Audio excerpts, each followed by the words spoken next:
I think it's an evolving country, one which is very dynamic in its growth over a number of years. And I think of the topic of kids, it's a great place to raise kids, the facilities and the possibilities that it has for families based in Lux as well. Like you said, that most of the people come to Luxembourg thinking like they're here for a short stint of 2-3 years max, and then they'll head back to their home countries or a different geography. Same was the case for me as well. I came here thinking that I'll come here for 2-3 years, just roam around, travel to Europe, and then I'll move back to my home country. But yeah, as most of the expats who come to Luxembourg, I think Luxembourg has some magnetic power in itself that it attracts people here. My wife is British, and maybe a challenge that we've had is understanding all the different languages, and perhaps honestly say it, languages aren't my strength. Mine neither. Understanding the level of homework as an international and English-speaking parent, I think, was a challenge for us. You can do it, and I've got many successful stories from other British parents enabled it and been successful. But I think every child is different. I used to think that you can have just one home country. After living here for so many years, and my kid is also kind of growing up here, I feel that you can have more than one home country.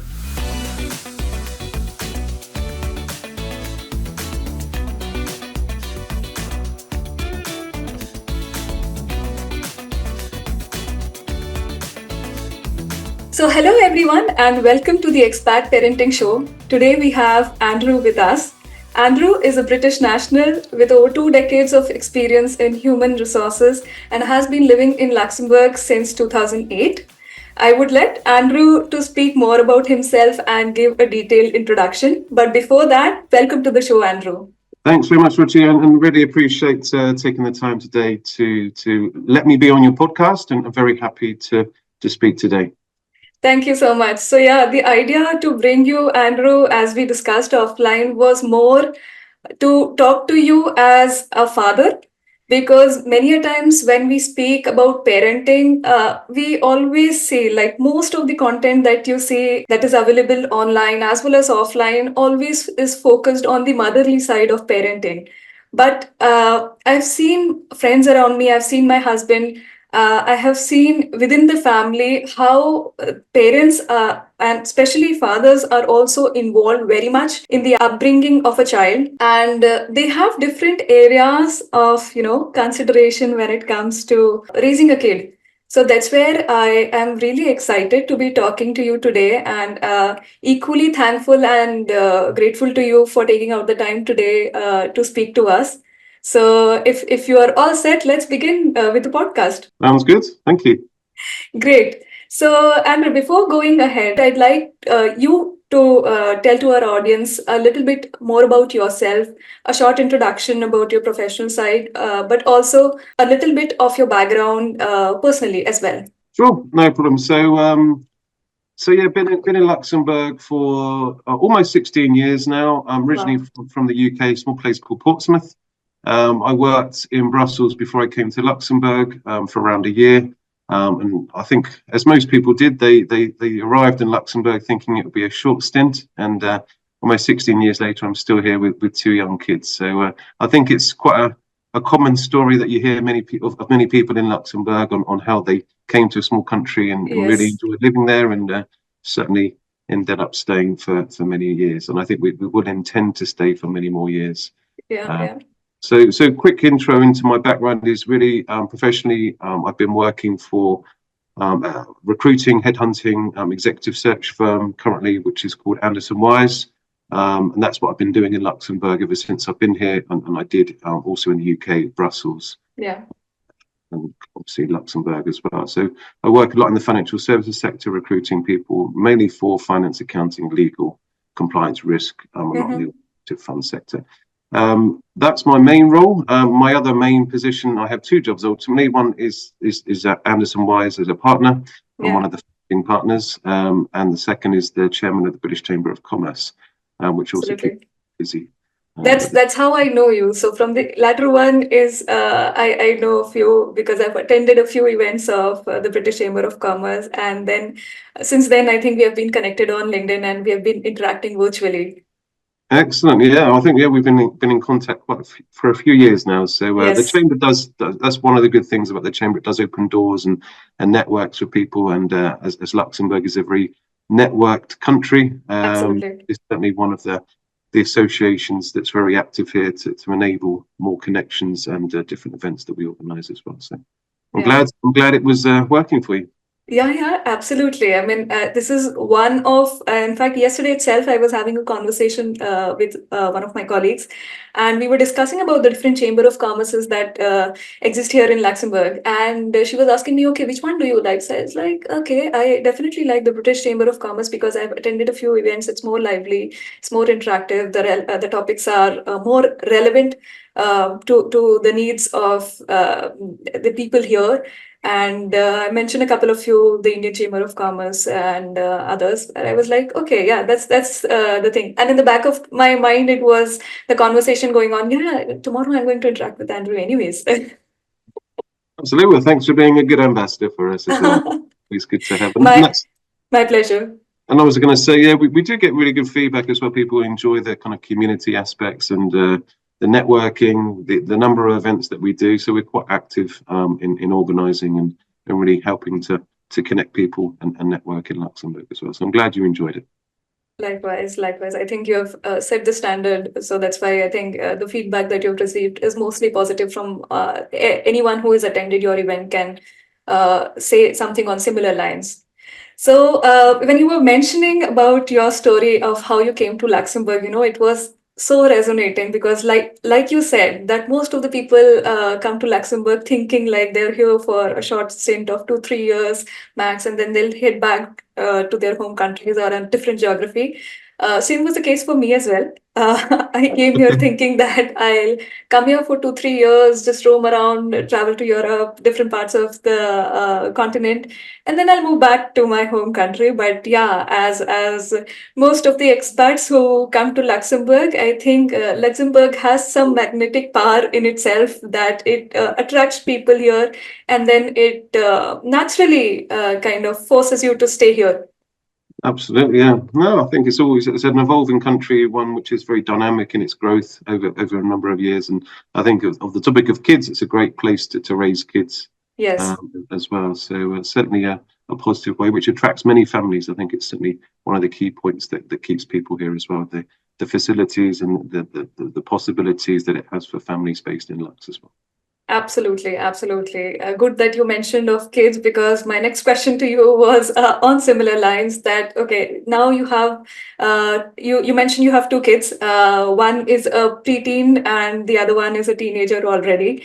So I'd like to ask you from the context of your experience so far in the parenting journey, that what have been your most pressing challenges that you've faced, and how have you approached them in the context of being an expat in Luxembourg? Sure. Well, that's quite a big question because yeah, I think as any parent will probably agree, throughout from young babies all the way through. My daughter's almost 15 and my son is just turned 12. So I think each parent will say they've had quite a few challenges in a number of years that they've had. Yeah. I think my kids were both born in Luxembourg, so certainly kind of grown up here and have seen many different things.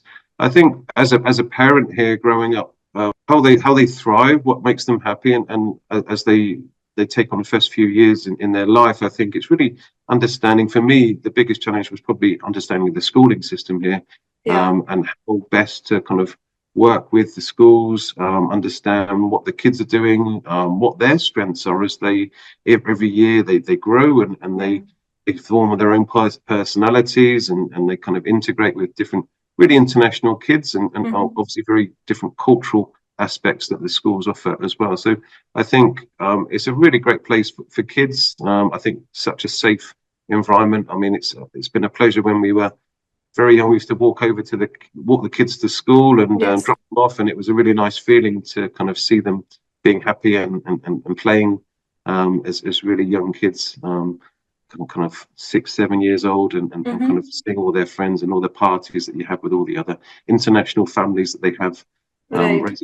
I think as the years progress and understanding the different languages that they're kind of learning quickly, that's been really encouraging as well. Yeah. But I think for me, my wife is British, and maybe a challenge that we've had is understanding all the different languages, and perhaps I honestly say languages aren't my strength. But Mine neither.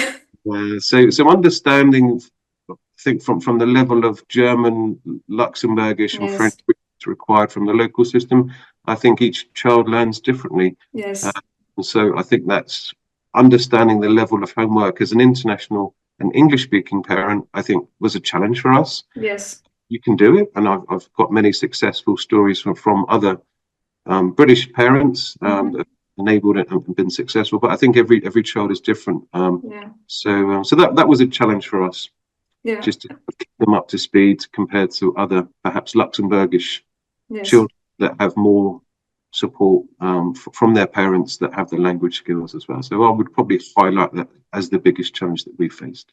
Yeah, yeah. I think, I mean, and there are so many aspects, like as and when you're answering to my questions, I feel like, yeah, that's the same case as mine, because I'm also not a language oriented person. I have this mental block within me to learn languages, and it's the same struggle that I find for me as well. And you mentioned of uh, one of the challenges, which was finding the right education system here in Luxembourg, which is, again, if you come from any outside countries, you have so many options here. You have the international school, you have the European baccalaureate, and then you have a state funded school, then a private school. Trying to understand how the different pedagogies work, it's kind of overwhelming as a parent to have so much of an information, let's say, available at your disposal. But still, at the same time, I feel like, personally, I don't know if that was the case for you as well. I feel a little bit of a challenge even after having so much of information, which is still there. And you have a lot of things available on the Ministry of Education website. I felt as if that, okay, uh, there is theoretically I can understand the different pedagogies, but I really could not relate it to my child's growth and development. Like, how will it impact him in a few years down the line? Did you also face something similar, or no? In terms of the development or the way that they learn or the education systems, yeah, I think that there's so many good options in Luxembourg as well Mm, for different styles of education, from different language schools, from all the different kind of possibilities that you have. And I think that's great.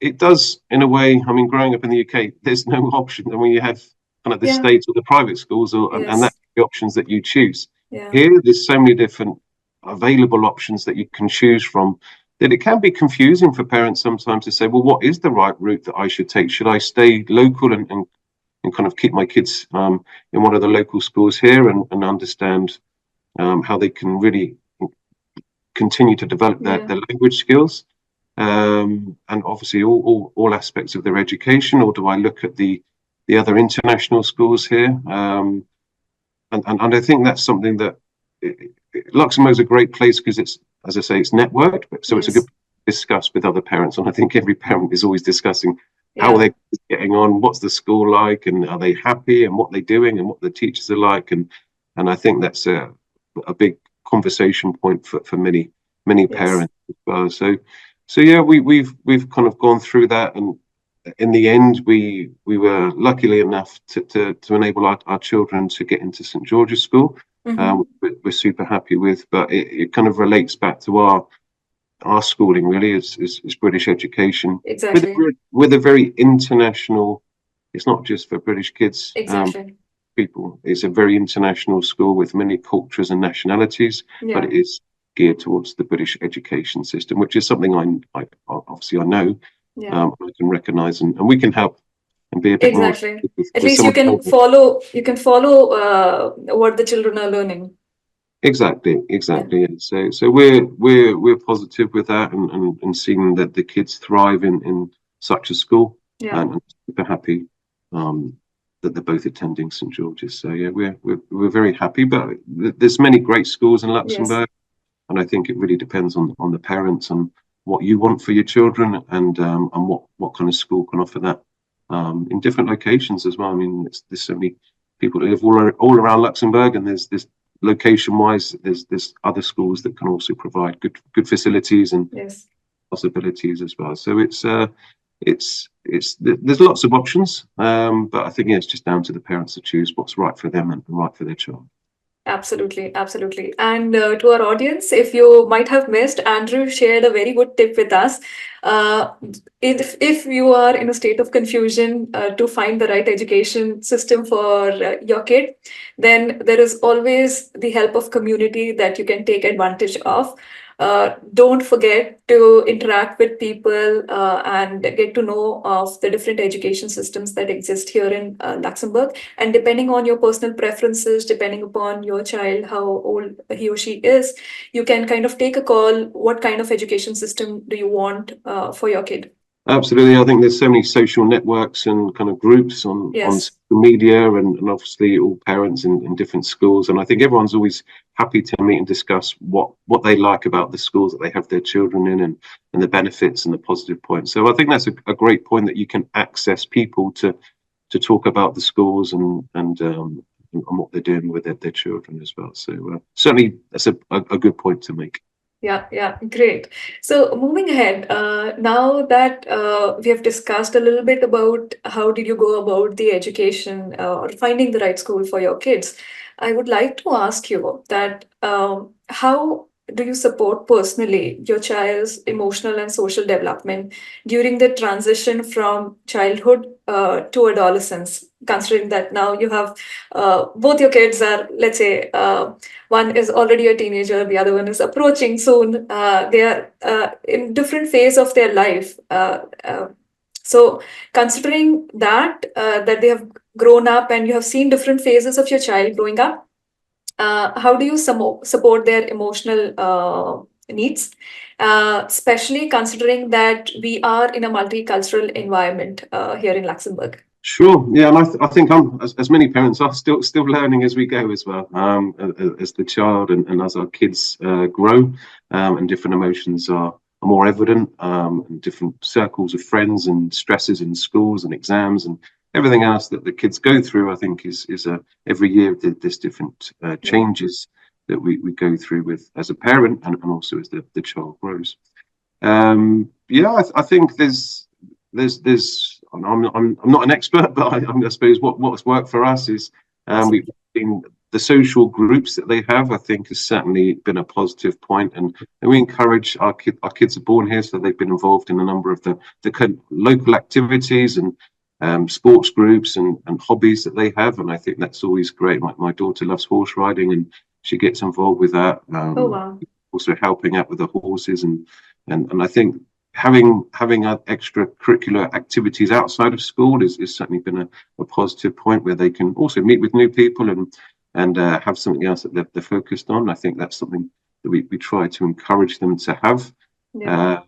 And we're quite, as parents, quite open, and we're still keen to, obviously, like most parents are, keen to speak and discuss, and even at the dinner table raise those points, really. And some kids don't want to raise them, I suppose. So it's trying to understand, how do we, if they're a bit quiet one day, what's the reason for that, and really trying to encourage that communication between them, and making sure that they are happy and confident to raise any points of concern that they have with us as they go through different emotional challenges. Yeah. So yeah, that's the main points I would say. And I think the schools do have a very good, I mean, I speak more about where my kids are, but I know they do really support from an emotional perspective as well, and they really look at that even more these days, when there's so many more challenges that we face from social media to mobile phones to screens. To navigate those challenges is quite difficult, really. And I know many parents and friends that I have are always discussing how do we manage this, and what do we do, and the kind of exposure that they get to information is a lot more than we had. As well. So we learn as parents to understand what they're going through and how to adapt to our style of parenting every year. But we're certainly not perfect, but we're trying our best to navigate all of these different challenges as well. Yeah. You raised some really great points, Andrew. And I think as parents, all of us are in this learning journey, and it's a forever learning process for us as parents, is what I believe. And none of us can be perfect. I mean, I do not think there can be any perfect parent. I do not think there can be any perfect kid on the other side as well. I mean, we are all learning. We are bound to make mistakes even as parents. So it's not that we are parents, we cannot make mistakes. But I am glad that you mentioned of the point that you try to have conversations with your kids around the dinner table, and then try and speak to them, because many a time I have seen that parents and children at the same time, like especially when you have grown up kids, communication is the main barrier with both the set of entities. It's like, I mean, because when I recall my teenage days, I used to think like, okay, the parents are the last set of people on this earth that I want to speak to, because I think at that point of time when you're growing up, you have this rebel kind of an attitude within you, and you feel like everything that your parents are saying, they're kind of restricting you. They don't want you to do a certain thing, they want you to follow a certain schedule or things like that, and you're like, no, I don't want to do that, I want to live my life freely. You feel that sense of you want to be independent. So Yep. that's why you do not like anyone saying anything to you, especially the parents. And I'm glad that you mentioned that you are taking that initiative as a parent to have these conversations with your children and trying to understand, okay, what is it that is going wrong with you? Why are you so quiet today? And I think that really goes a long way in kind of setting the right example to your kids that, no matter what happens, we are there. Absolutely, yeah. I think it's trying to get that kind of one-on-one time with your child sometimes, isn't it? Really, just to kind of have a chance where they feel happy to speak. And Luxembourg's got some great walks around in the country, and Absolutely. even taking time to do that, to get them away from screens or other kind of things that they're getting off with. Just a bit of quiet time, just to chat sometimes. I think that's worked well for us. Yeah. Just to kind of hear what their thoughts are and share. And I think sometimes I'd like to take my daughter for a nice lunch, and she's more happy to speak with, and I think they certainly appreciate that in their busy lives. Yeah. As well. So that kind of one-on-one is certainly works well for us as well. Yeah. Incredible. In fact, yes, even I look forward to that one-on-one time with my kid. I just have one son. So most of the times, like when my husband is traveling or when I'm traveling, my kid also looks forward to that time that, okay, I have this, just we time with either my mother or either my father. And it's good to see that you have this feeling from your kid as well, that okay, they are looking forward to interact with you, like okay, on a daily basis you do have the family together and you have your family time. But the children also nowadays want to spend that time with one on one with the mother, one on one with the father. And likewise, I mean, I'm sure because you mentioned that you also feel that okay, I want to spend time with my daughter, I want to spend time with my son, and go out for a walk with them, do some uh, playtime with them, go out, do some sports, and go out for a long drive or something like that. So it's incredible. Yeah, just making time, I suppose, and it's a nice it's a nice good thing to do with your children as well, to have Yeah. that special and special time that's dedicated with them as well. I think is always Yeah. And I think it also sets I mean, maybe not directly, but it also kind of gives them a clue that, they are priority.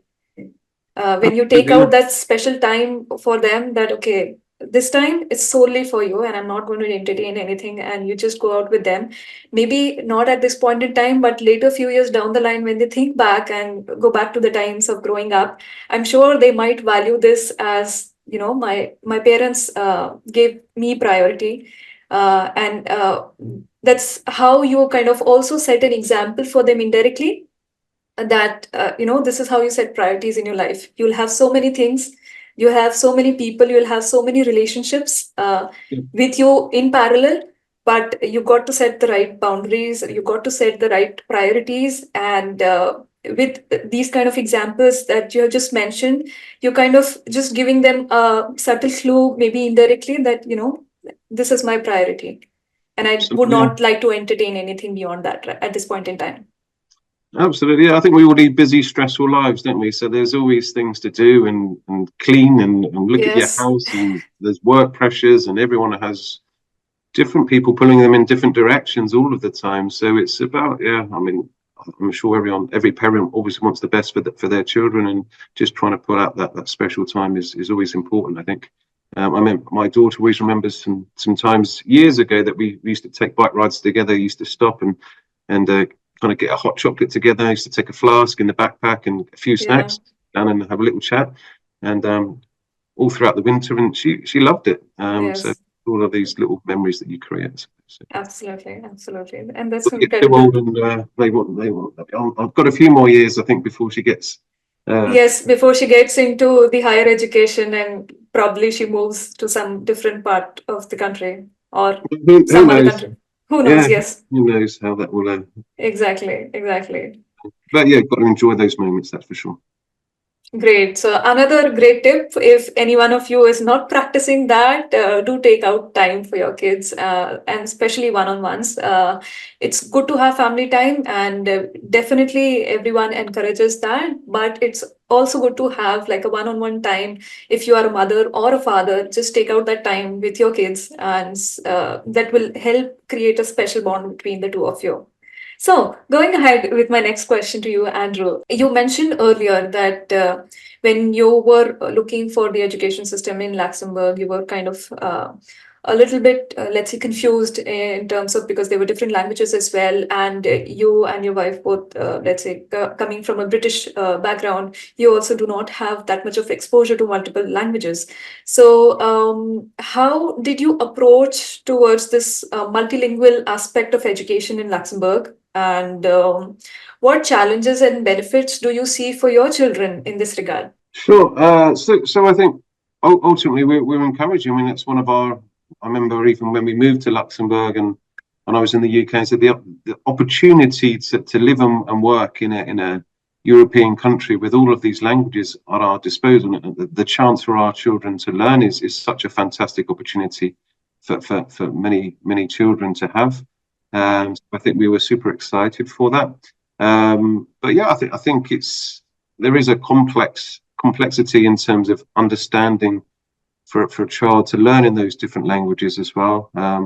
And some thrive and some find it more difficult. I think as a parent, we've got tutoring, we've got support just to make Yes. sure we do everything we can do to help, as they were in the local system to start with, to make sure they could do as well as they could do Yeah. with languages. And I think, yeah, I think they were super happy and made some great friends, and certainly a good social network Yeah. internationally as well. And that's something which I always think is a positive point. The international exposure that they have Yes. with so many different cultures and nationalities is really positive for the child to understand different backgrounds, different ways of working, and that will be something that they take forward all throughout their life. But I suppose they're just the challenges is learning in for us. It was just learning in different languages for the children, and how to kind of help them be the best that they can be.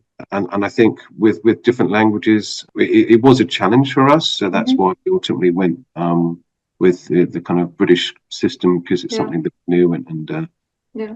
we kind of feel that they're thriving much more effectively in that Yes. school. Yeah. Yeah. Yeah.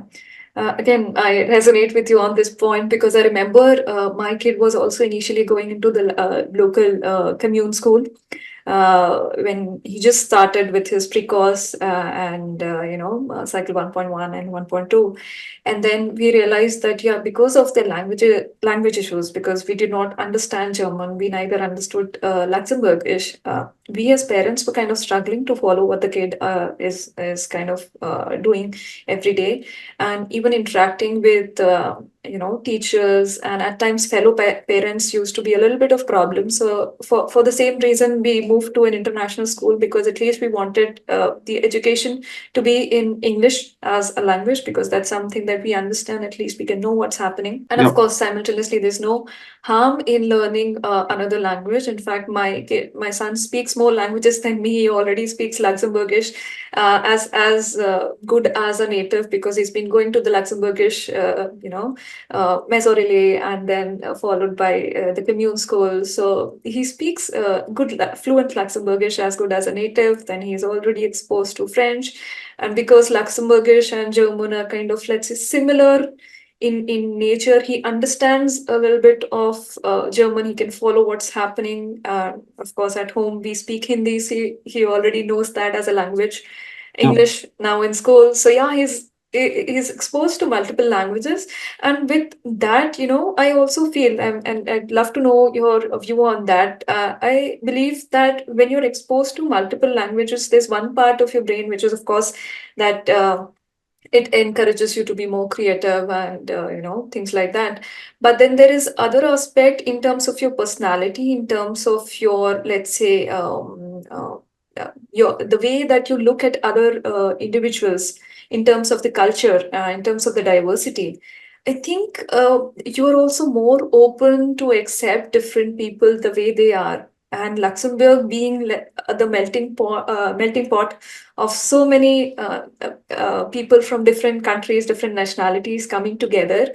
I think the education system, no matter which one it is, you provide your kids that exposure very early on to kind of accept people from diverse backgrounds. So the differences that we see in today's world that are coming because of diversity related issues, I think this kind of environment also helps solve that. That's my view on it. Yeah, I think it's only a positive point, isn't it, really, just to have that exposure to such an international network of friends of many cultures and backgrounds and family traditions, and it's something we really enjoy as a family as well. There's a small point going to the international. Yes. I know the Lux Expo has very international kind of events. Absolutely. And my daughter's even looking at she's very much into K-pop as one example. I mean, it's not Luxembourg, but you think about all the internet, they're kind of interested in what's that culture like in Koreans, or what do they do? What's the food like, and what's the French food like? What's the Luxembourgish food like? And all of the different kind of cultural differences, and is something that I think probably they naturally are more involved than what they would have done if they'd grown up in the UK. And that's something that they just kind of have grown up living in this type of international environment. So it kind of comes more naturally to them. More adaptable, more culturally aware. Yes. I think, different creative parts do come with learning more languages as well. That's for sure. Yeah. I think my kids do like to be creative, and the levels in other languages are certainly much better than I had at their age in German and French. So and Luxembourgish. So I think it's a great international environment for them to learn and grow up as well. So I think all of these points are certainly enriching for the children, and certainly are positive points to learn and develop these languages. And it certainly helps the brain develop and be challenged all of the time as well. Absolutely. Okay, so moving forward, we have touched upon, or you mentioned in your introduction, that you're also the current president of the British Chamber of Commerce. And as I mentioned earlier, that I've known you through that network. So my next question is to more understand from you from the point of view of expats who are moving new to Luxembourg. So in so many years of your association with the British Chamber of Commerce in Luxembourg, I assume that you might have interacted with a number of expat parents during such events. Did you observe any trend in expat parents, beyond professional networking that they might have come for to attend this event? They also try to seek connections with the members and the other fellow attendees in such events as a means to maintain the cultural ties with the UK. Well, yeah, I mean, luckily enough, there are a number of schools that are part of the British Chamber as well, in international schools. And as parents, networking is obviously, there is a lot of discussions around business, but there's a lot to do with kind of understanding each other and what they've been doing in Luxembourg and school systems and kids growing up here certainly does come up in conversation quite frequently as well. So that's a great exchange for people to understand what they do, where their kids are, and how they see them. You need your kids, if you're working here, you need your kids to be happy in the system, and they're kind of doing as well as they can do as a place to live and call your home. I think you need all of these moving parts to be working as effectively as they can be. So it's certainly a big conversation point. And in terms of the cultural ties and connections to the UK, yes, I think we do see that, and people. The British Chamber is very international anyway. It's got a kind of a real big group of different nationalities and people with different personalities. And there is certainly some links to the UK, and that is discussed. And people, it's down to the individual, really, how much they want to be exposed. And we do a number of different events, which are kind of geared also with that kind of UK outlook and looking at the British ambassador here and creating a number of different events around that. So I'm bringing a few people over from the UK in the coming months as well. Some big speakers that will be talking about how the UK compares to Luxembourg on a number of topics, maybe even including schooling as well. So that'll be interesting to see. Yeah, I think that's the way of keeping that cultural ties alive. Even when you move different geographies, it's just the community that keeps you closer to your roots. Absolutely, yeah, I agree, and I think and networks, and there's a few with each culture and national. I suppose everyone has their own common points that they like to raise and what they miss about home and what they do in Luxembourg. So that's why each association from every international group is I think really important when you're working in a expat and international environment like Luxembourg. Right. So in terms of the international environment that we have here in Luxembourg, how do you educate your kids, or how do you encourage your kids to strike that balance between maintaining their own individuality as well as the roots where they come from, while encouraging them to be well integrated in the local community and society? Because as you mentioned that they were born here, so ever since, like, Luxembourg is like second home to them, is what I'm assuming.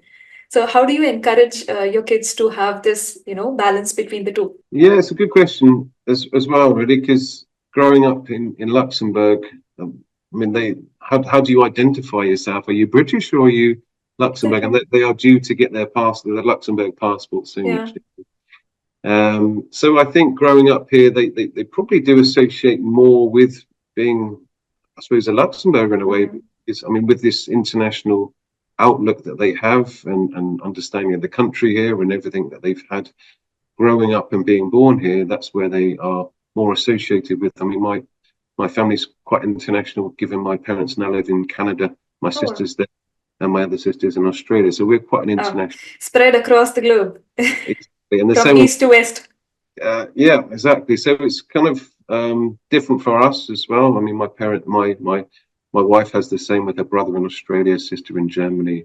Well, so quite international families. So Luxembourg is where they call home, and that's we try to encourage them to be as active as many different groups of friends as possible, and they get influenced by their circle of friends as well, where they're coming from.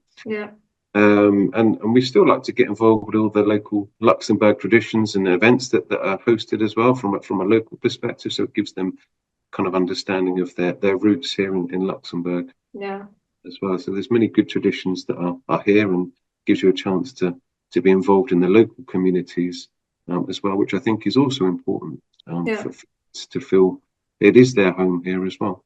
Absolutely. And in fact, initially, I used to think that, okay, you can have just, one home country. That was my thought initially, a couple of years down the line. But after spending, and Luxembourg is the first country that I have, lived outside India. And after living here for so many years now, it's going to be 8 years for me too in Luxembourg. And after living here for so many years, and my kid is also kind of growing up here, I feel that, you can have more than one home country. And there's no need to have, just one home country and associate yourself or put a label to it that, I am from this nationality, or I'm from that nationality, or I'm from here, I'm from there. You can have the best of all the worlds. It's great, isn't it? Yeah, I agree. It's nice to have somewhere that you have your home, but I think where is your home, and what's the kind of, I mean, Luxembourg's such a kind of international Yes. place to meet people. So yeah, I think people are coming and going, but ultimately there's a lot of people that do stay here for many years. Yeah. And yeah, I think from our family, it's very international. So we certainly do appreciate that, the ability to go into other countries and feel like it's your home. And going to the UK, yeah, they feel that's also their home, and Yes. their cultural background as well. So Yeah. yeah. I mean, this is our first time we've been outside. I mean, growing up in the UK, so it's Yeah. kind of a learning opportunity for us as the kids grow, and seeing how they kind of live their lives, what's important for them, and how do they perceive their lives in Luxembourg. And it's always a question, Absolutely. what they're going to do with their careers, where they're going to live, and how do they see their time in Luxembourg. So Yeah. yeah, I think it's certainly a positive place to live. Absolutely. Okay, so my next question is something that I'm really excited to kind of hear, not just from you. I mean, this is, let's say, a common theme that I'd like to discuss with all the parents. Is, have you ever talked about success and happiness with your kids? Because typically, success and happiness, like for ages, has been associated with, monetary wealth. And I think with the generations that have come, the newer generations, I see so much of change, so much of positive change in them, in the outlook, the way that they value things. I think it's changing, but I would like to understand from you that, have you had any such conversation with your kids around these two topics? So yeah, over to you now. Like, would love to know more from you. It's not an easy question to answer, I think, because what is success and happiness, and everyone has their own feelings and interpretation Exactly. of what that means.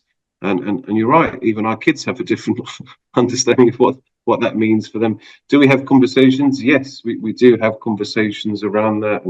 And my daughter's at an age now where she's looking at her life, and oh, it's my son as well. Really, what do I do in the future? What kind of job am I going to do, and what kind of career? And she's now at the point of kind of choosing her exams that she's going to help take her through the next stage of her education. Yes. So it's certainly a point of discussion. What does it mean by success? And I think our children are certainly exposed now with phones, with the internet, with computers, and the social media aspects of what they call success is different for everyone internationally. So I think we certainly do work and discuss those points as every year they get older. What does it mean for them? What do they want to do? What's their passions? What makes them happy is something that we need to understand and Absolutely. encourage them, to be who they are, and what they want to do. Of course, we're trying to, as parents, as you said earlier, trying to point them in the right direction, Exactly. and helping them to hopefully make the right decisions. And sometimes we want to do that, but they need to also help. We need to help them make the right choices. Yes. Um, they feel that they're happy with. I'm not a kind of a parent that wants to push them in one particular direction. I want to encourage them to really help be individual in what they think, with our guidance and support. And that's how I would see. But every parent is different, and Yes. everyone wants Yeah. different And it's a philosophy on that great point. point. It's a great point that you raised here. I mean, of course, success and happiness are very relative terms.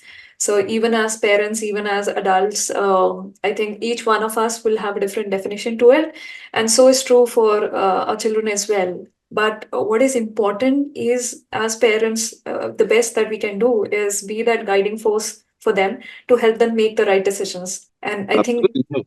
and then it empowers them to kind of make their own choices and define what is success and define what is happiness for them. Yeah, as the world evolves as well, there's going to be so many different challenges that are kind of, and opportunities as well as they get older.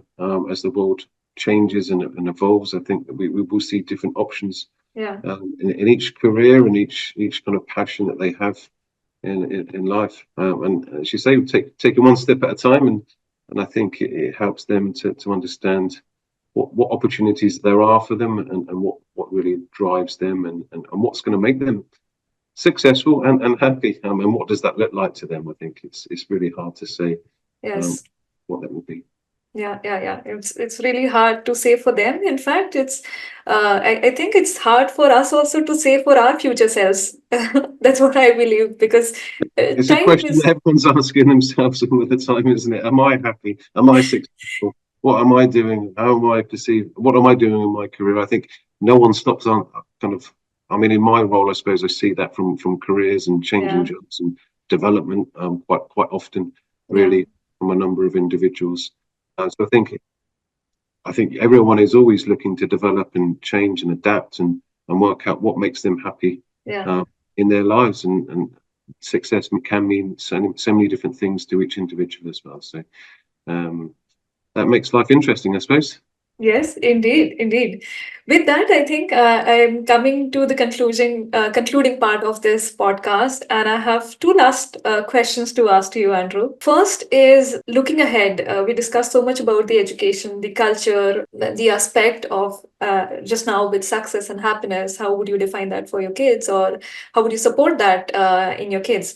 I want to ask you that what are your hopes and aspirations for your teenagers as they, continue to grow in life and navigate their way through adolescence and beyond? Hopes and aspirations. I think I would probably be the same as most parents. Really, you want the best for your children. You want them to grow, to be healthy, to be happy, as you say, successful in whatever's driving them in their lives. And I think that's how I would see them in being happy. I mean, if we're talking Luxembourg focus as well, of course, we want them to be as well educated, as successful as they can be, positive in their life. And I think as they grow, and my kids are kind of going into those teenage years, it's important that they're thriving in the environment that they are, and just doing as well as they can do with all of the possible resources that we have in Luxembourg to offer them. So I think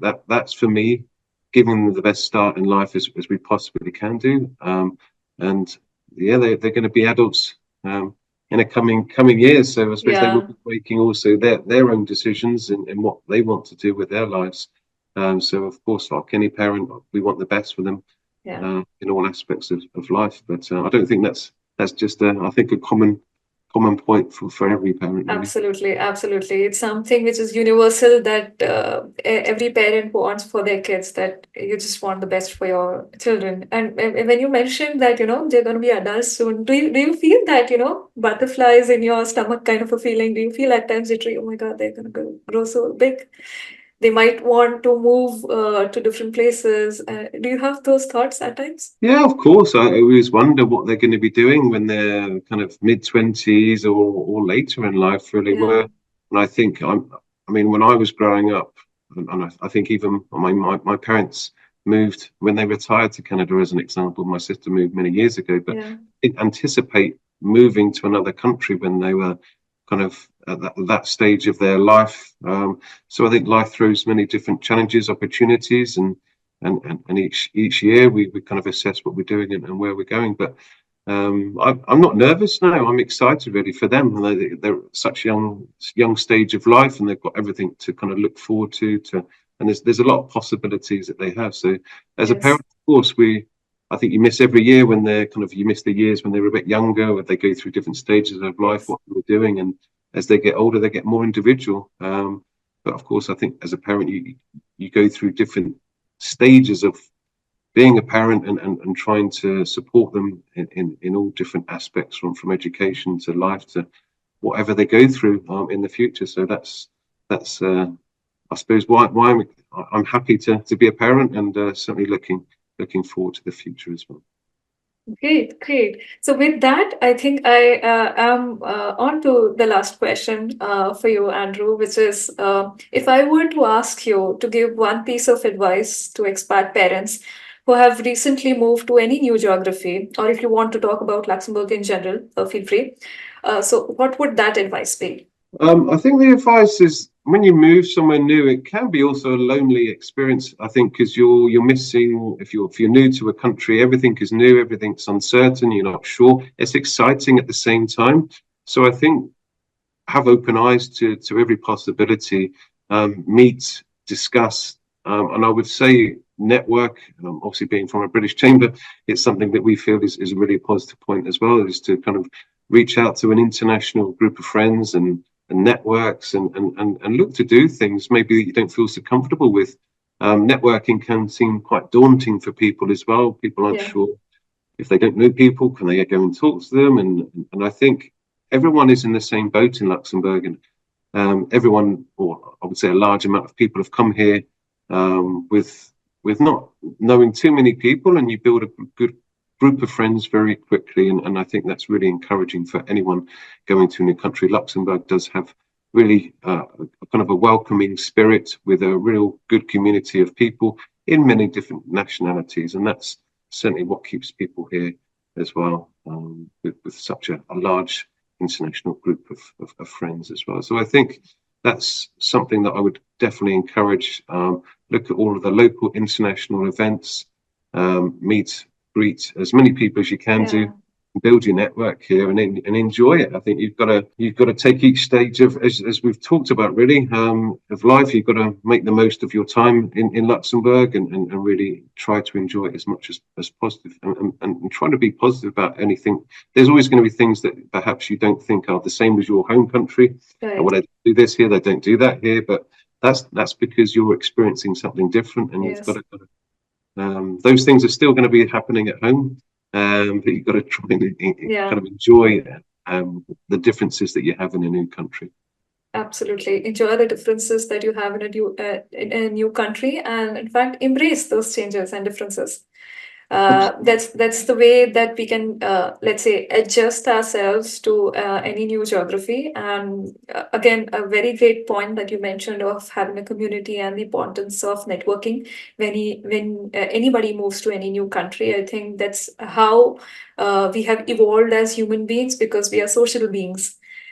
So we need a society, we need a community to support us, to just be with them, surround ourselves with and be happy. Yeah, I think it's really important and sometimes when you're out of your comfort zone, you feel that you need that kind of network around you, and especially raising kids. If your parents aren't here, or if your big kind of immediate family isn't here, then you need that's up in our support network as well. Questions that you have about this, about schools, about education, I mean, even the best restaurants to eat at and things like that. It's always nice to have a group of friends that can help advise you in many different areas to live and everything else, that you, from jobs to people to everything else that's new for you as well. So I think it's always a positive point to have. Great. So with that, we are now finally towards, we have, I do not have any further questions for you, Andrew, and I'd like to thank you from the bottom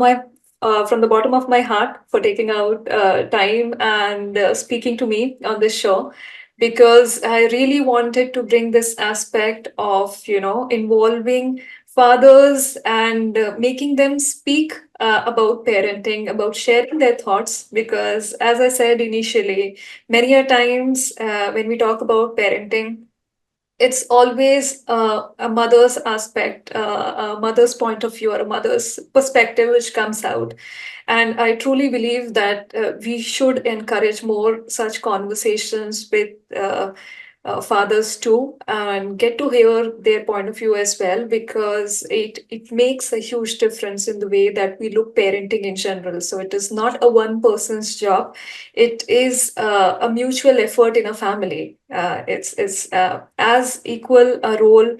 I mean, fathers play the role in a different way, is what I think, in this parenting journey than mothers. Of course, in the initial years of growing up, mothers have more of a need because of the natural, let's say the biology that is the natural way of life of kids growing up. They need their mothers, and it's more of a caregiving attitude. But it's just a different bond with father and and their children, and that's what I wanted to bring out from this episode. And I hope that you also enjoyed this conversation, Andrew, as much as I did, because I thoroughly enjoyed listening to your thoughts and your perspectives. And at so many points, I was having that light bulb moment, and I was feeling, oh my God, we think the same. Oh my God, this is the same experience that I have had. And you're saying that, and like, okay, it's kind of a validation that's going inside my brain, that we have gone through similar journeys as parents. So I am a mother, you're a father, but in the parenting journey, we have gone through similar experiences. And that's what I wanted to bring out through this conversation. Right. No, I've really enjoyed it. It's nice to be able to. It's not something I normally talk about too much. It's more business and focus and professional. So yeah, a bit more personal from me and my experience in Luxembourg as well. So thank you for inviting me. And I think you highlighted a great point there already. It's about the communication also with your other half, your wife. Or I think that's certainly got to be a good partnership, really, as you understand what parenting is about and how you see it, and especially in more countries. So certainly a good point that you raised. But thank you for inviting me, and a pleasure to be able to speak. Likewise. Thank you so much, Andrew. I wish you a great day ahead. Thank you. Thank you. Bye. Bye.